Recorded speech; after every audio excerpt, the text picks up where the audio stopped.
Lanjut Jadi lanjut. kalau di kampung kami itu memang, dari cerita-cerita walaupun misalkan kadang kita antara percaya dan tidak percaya ya.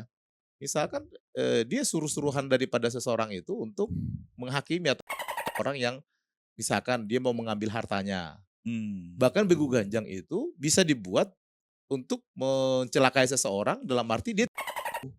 misalkan, saya yang melihara begu ganjang, saya suruh dia untuk membuat seseorang itu gila. Supaya nanti yang gila Oh. ini berobat ke saya. Oh Kok gitu. bisa? Ah, jadi Bisnis jadi ya? bisnis jadinya. Jadi di situlah Mmm. ditarik gitu kan. Artinya, ini mau sembuh, dikit lagi, Iya. tapi harus ada permintaan daripada yang Mmm. datang ini. Ah, Oh. berapa biayanya? Maharnya Ah, maharnya. berapa Mmm. biayanya gitu kan.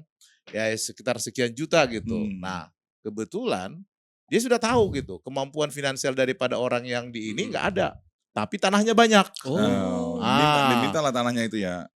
Pura-pura dijual Oh, lah oke. tanahnya ini kan ada yang beli gitu, itu aja jual, tapi masuk ke kantongnya gitu kan. Mmm. Teruslah itu bertahun-tahun sampai tanahnya ini habis semua sampai miskin. Oh, kasihan Oh. juga. Ya sampai di akhir ya itu tadi, orang itu tidak akan sembuh karena memang secara fisik, secara kejiwaan, memang dia sudah gila gitu. Mmm. Tapi Oh. percaya atau tidak percaya yang membuat dia gila itu begu ganjang itu tadi. Mmm.